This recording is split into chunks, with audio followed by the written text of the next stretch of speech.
kuatkan hati. Negeri ini memanggilmu kawan. Belajar bergerak berbagi untuk negeri. Guru penggerak majukan pendidikan. Bismillahirrahmanirrahim. Assalamualaikum warahmatullahi wabarakatuh.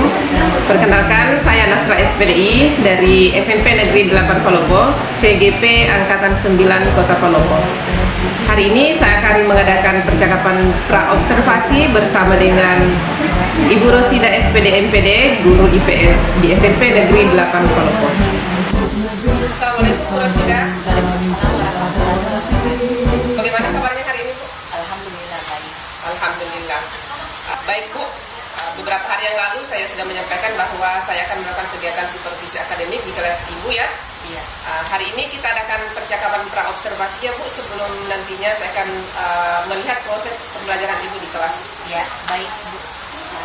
Baik, adapun tujuan dilaksanakannya supervisi akademik adalah yang pertama Bu, untuk membantu guru mengembangkan atau meningkatkan kompetensinya ya. Kemudian yang kedua, sebagai evaluasi dan refleksi pembelajaran yang telah dilakukan nantinya, sehingga betul-betul akan meningkatkan sebuah pembelajaran yang memiliki keberpihakan kepada murid ya Bu. Iya.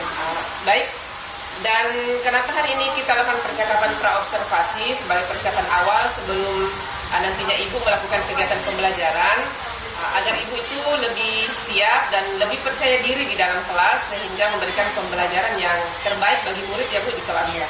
Iya. Oke, ada beberapa pertanyaan Bu yang akan saya sampaikan kepada Ibu berkaitan dengan tujuan. Nah, kira-kira Bu, tujuan pembelajaran yang ingin Ibu capai nantinya Bu? Ya, baik Bu, berdasarkan rancangan pembelajaran yang telah saya buat, di sini ada dua tujuan pembelajaran.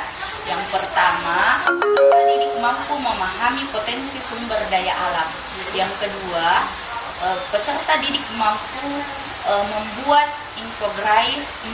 mind map tentang potensi sumber daya alam. Yang ketiga, peserta didik mampu berperilaku bertanggung jawab dan dapat melaksanakan tugas-tugas atau dapat menyelesaikan tugas-tugas yang diberikan, seperti itu. Oh, baik, jadi ada 3 tujuan pembelajaran yang ingin Ibu capai nanti ya? Iya. Nah, bagaimana dengan area pengembangan yang ingin Ibu capai Bu? Area pengembangan apa saja yang akan Ibu capai dalam proses pembelajaran nanti Bu? Baik, untuk area pengembangan saya menggunakan 3 aspek, yaitu pengetahuan, keterampilan, dan sikap. Jadi dari aspek pengetahuan itu siswa mampu mengetahui dan memahami materi, yaitu potensi sumber daya alam. Yang kedua, keterampilan, yaitu siswa mampu berinteraksi atau berkomunikasi dengan baik, menyelesaikan tugas-tugas, berdiskusi dalam kelompok, dan mempresentasikannya di depan kelas, seperti itu.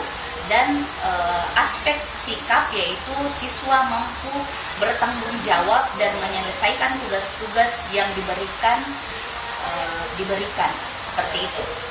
Baik Bu, jadi ada 3 area pengembangan ya Bu yang ingin Ibu capai. Ada area pengembangan pengetahuan, keterampilan, kemudian ada juga sikap ya Bu. Iya. Baik. Nah, saya ingin mendengar Bu, bagaimana rancangan pembelajaran yang ingin Ibu terapkan di dalam kelas, mungkin dari segi strategi pembelajarannya, model pembelajarannya, ataupun metode pembelajarannya Bu. Baik, jadi untuk strategi yang saya gunakan adalah pembelajaran berdiferensiasi berdasarkan kesiapan siswa yang diintegrasikan dengan pembelajaran keterampilan sosial emosional. Nah, kemudian saya akan melakukan pembagian kelompok sesuai dengan kemampuan dan keterampilan siswanya. Dan itu model pembelajaran saya menggunakan model PBL berbasis masalah. Untuk metodenya saya akan menggunakan diskusi kelompok, tanya jawab, dan juga penugasan, seperti itu Bu. Oh ya, baik Bu. Jadi rencana yang akan Ibu terapkan di dalam kelas menggunakan strategi pembelajaran berdiferensiasi yang diintegrasikan dengan pembelajaran kompetensi sosial emosional ya. Iya. Kemudian juga menggunakan model pembelajaran based learning dan metode diskusi kelompok ya Bu. Iya. Kemudian juga ada penugasan dan tanya jawab. Iya, begitu. Nah, bagaimana dengan media pembelajaran yang akan Ibu pergunakan di dalam kelas? Ya, jadi media yang akan saya gunakan di dalam kelas untuk media pembelajarannya saya akan menggunakan LKPD dan tayangan video dengan menggunakan LCD dan laptop seperti itu. Jadi itu media-medianya ya Bu, ada lembar kerja, kemudian ada slide, mungkin slide presentasi materi ya Bu ya, kemudian menggunakan LCD. Baik Bu, kapan jadwal Ibu mengajar? Ya, jadi hari Rabu pukul 10.40 sampai pukul 12.00. Oh ya baik Bu, jadi hari Rabu ya Bu?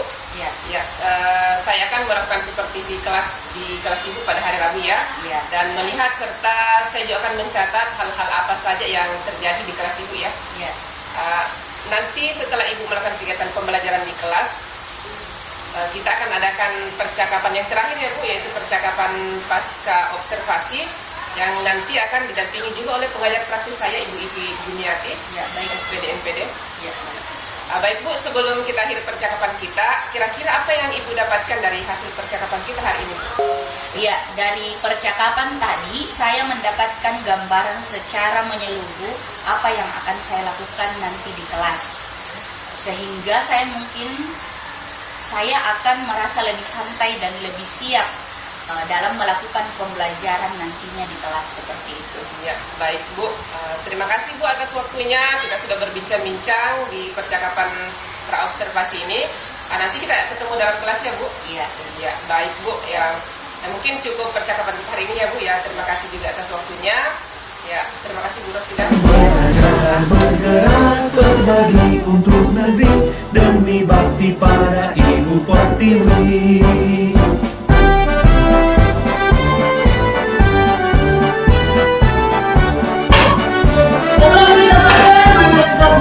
Agama kita dengan keyakinan kita masing-masing. Dimulai.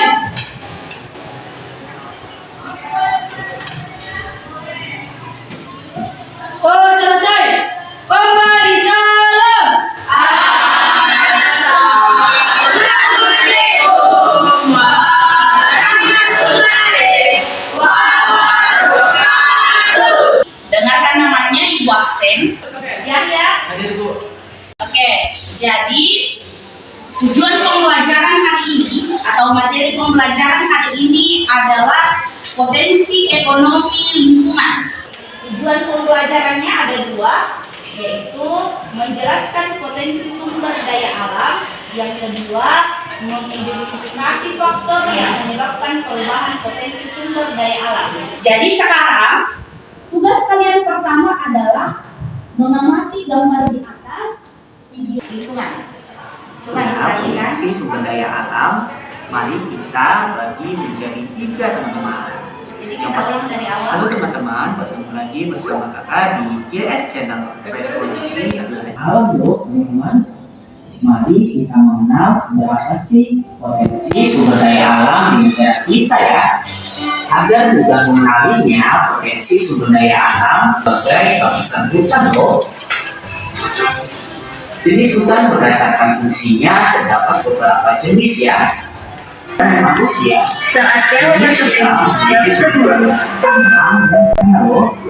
yang dibahas adalah potensi sumber daya alam. Satu, potensi produksi untuk menghasilkan kaya dan Di atas potensi sumber daya alam. Jenis hutan produksi menghasilkan kayu 44,9. Ya, jadi kita lanjut. Karena kalian sudah mengerti materinya, Ibu akan memberikan tugas. Pertama kita akan jadi kelompok 1, kelompok 2, kelompok 3, 4, 5, 6. Jadi dalam satu kelompok kalian akan menjawab soal-soal tentang potensi sumber daya alam. Bulatkan tekad, kuatkan hati, negeri ini memanggilmu kawan. Belajar bergerak berbagi untuk negeri, guru penggerak majukan pendidikan. Guru penggerak menghamba pada murid, kreatif rancang pembelajaran. Hargai potensi, tingkatkan prestasi, lahirkan profil pelajar Pancasila. Pancasila. Belajar, bergerak, berbagi untuk negeri, kita menjalin kolaborasi.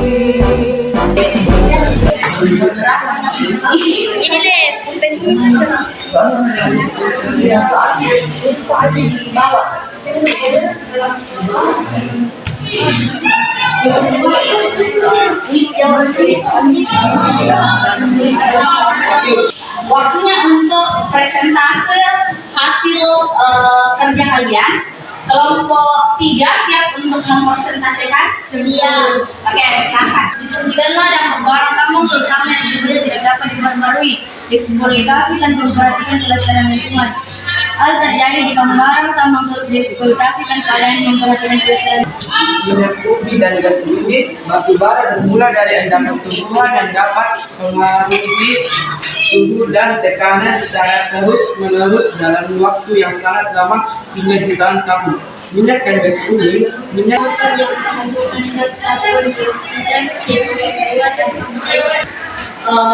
Waktunya untuk evaluasi. Kalian perhatikan di atas, ini ada soal. Kalian jawab. Silakan ditulis di kertas lembar. Tulis nama dan kelasnya.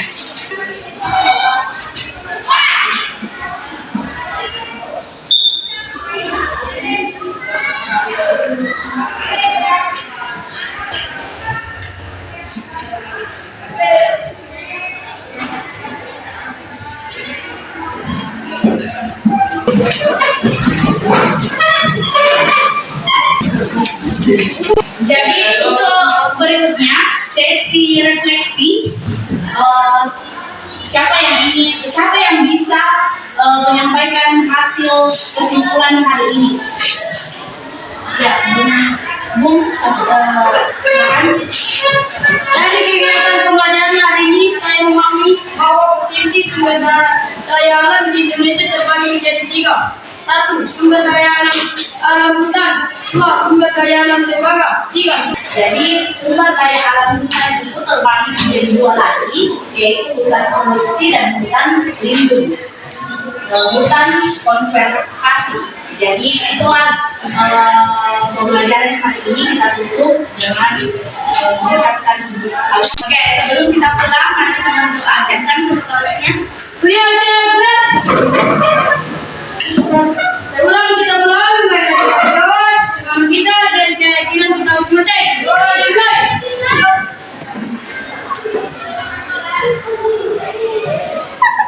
Doa selesai. Ucapkan terima kasih. Terima kasih. Pertemuan hari ini sekian dan terima kasih.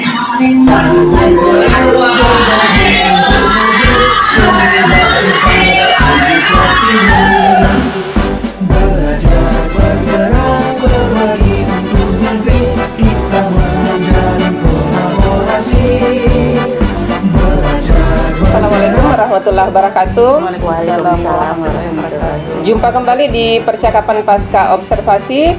Saya masih ditemani oleh Ibu Rosida, SPD MPD, dan Ibu Ipik Jumiati, SPD MM. Assalamualaikum Bu Rosida. Waalaikumsalam warahmatullahi wabarakatuh. Assalamualaikum Bu Ipik. Waalaikumsalam warahmatullahi Iya. wabarakatuh. Bagaimana kabarnya hari ini Bu Rosida? Alhamdulillah baik. Ya, baik Bu, di percakapan pasca observasi ini saya akan memberikan beberapa pertanyaan terkait dengan jalannya proses pembelajaran yang sudah Ibu lakukan di kelas ya. Tujuannya adalah untuk mengevaluasi sejauh mana proses pembelajaran yang sudah Ibu lakukan. Ya, baik. Ya.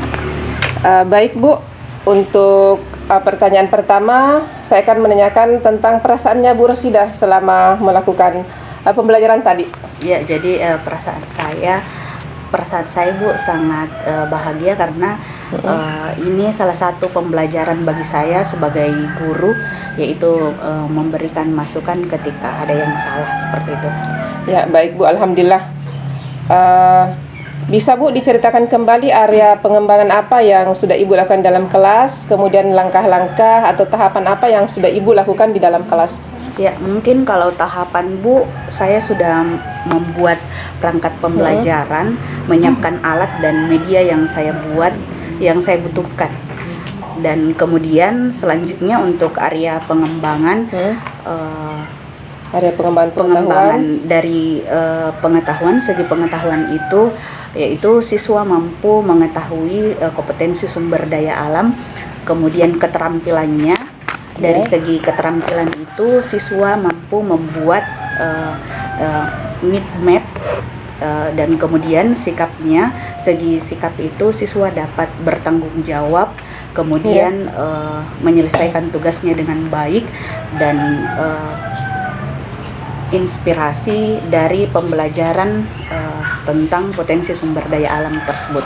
Baik Bu, jadi area pengembangan yang sudah Ibu lakukan dari terkait dengan pengetahuan, keterampilan dan juga ada sikap ya. Ya. Nah, menurut Ibu sejauh mana area pengembangan yang sudah Ibu sampaikan tadi? Apakah sudah maksimal, sudah berhasil atau masih ada kendala Bu? Ya, alhamdulillah sejauh ini sudah berhasil, namun masih ada kekurangan atau kendala yang saya alami, dan ini tentunya menjadi bahan evaluasi saya untuk lebih baik ke depannya, seperti itu. Ya, baik Bu, sudah berjalan dengan baik ya, namun masih ada kekurangan atau hambatan. Nah, menurut Ibu Rosida, apa saja kekurangan atau kendala yang masih Ibu hadapi dalam kelas Bu? Ya, jadi kendala atau kekurangan yang saya hadapi dalam kelas itu pada saat diskusi kelompok, biasanya ada beberapa siswa yang kurang pede dalam menyampaikan pendapatnya dalam diskusi, seperti itu. Oh, baik Bu, jadi dalam proses pembelajaran masih ada beberapa siswa yang kurang percaya diri, Iya. kemudian belum aktif saat diskusi ataupun presentasi kelompok ya Bu. Ya, Nah, seperti itu. kira-kira apa penyebabnya ya Bu sehingga hal itu bisa terjadi? Ya, jadi siswa biasanya terjadi seperti itu karena kurang tampil dalam tampil dalam Tidak terbiasa diskusi, mungkin. tidak terbiasa dalam diskusi, tidak terbiasa berbicara di depan umum, seperti itu. Tidak terbiasa berbicara di depan teman-temannya sehingga tidak pede untuk berbicara seperti itu. Baik Bu, jadi kira-kira apa rencana ke depannya Bu supaya proses pembelajarannya itu bisa lebih baik lagi? Ya, jadi saya berusaha untuk mengubah, membiasakan siswa untuk berbicara di depan umum dengan cara setiap pembelajaran saya, metode pembelajarannya itu berusaha untuk diskusi kelompok, seperti itu. Baik Bu, saya tunggu cerita Ibu ya nanti bagaimana realisasinya ke depan. Lalu kira-kira kapan Ibu akan melakukan perubahan dengan rencana yang sudah Ibu sampaikan tadi? Mungkin dalam jangka waktu dekat akan dilakukan seperti itu. Ya, baik Bu. Terima kasih banyak ya atas jawaban-jawabannya. Ya. Semoga apa yang direncanakan ke depannya itu bisa direalisasikan secepatnya dan hasilnya bisa lebih baik dan lebih maksimal lagi ya Bu. Ya. Ya. Baik, selanjutnya saya berikan kesempatan kepada Ibu Ipit Jumiati SPDMM selaku pengajar praktik saya untuk memberikan umpan balik atau tanggapan terkait dengan jalannya kegiatan percakapan pasca observasi Bu atau observasi kelas saya. Ya. Terima kasih sebelumnya, alhamdulillah luar biasa pada kesempatan hari ini observasi ini dilakukan, ini sudah luar biasa sekali ya, karena langkah-langkah atau prosedur yang dilakukan oleh Ibu Nasra itu sudah teruntut ya, di pertanyaan-pertanyaannya sudah meruntut dan mengenai tepat sasaran, dijawab pula oleh gurunya tadi, dan luar biasa, artinya sinkron ya, pertanyaan dengan jawaban itu sudah terdapat penyelesaian atau artinya permasalahan yang dihadapi oleh si guru ini sudah bisa terselesaikan dengan adanya pertanyaan-pertanyaan yang dilakukan oleh CGP Ibu Nasra kepada Ibu Rosida, dan alhamdulillah itu sudah terlihat hasilnya, apa yang mau dilakukan, upaya apa yang mau dilakukan, kapan kira-kira pelaksanaannya untuk segera memperbaikinya itu sudah nampak. Oh ya. Saya kira itu saja. Oh ya, terima kasih Bu atas umpan baliknya. Ya, baik, akhirnya rangkaian kegiatan supervisi akademik sudah selesai. dimulai dari kegiatan percakapan praobservasi, kemudian observasi kelas, dan juga percakapan pasca observasi. Saya ucapkan terima kasih yang sebanyak-banyaknya kepada Ibu Ipik dan Ibu Rosida. Dan saya akhiri, wassalamualaikum warahmatullahi wabarakatuh. Waalaikumsalam warahmatullahi wabarakatuh.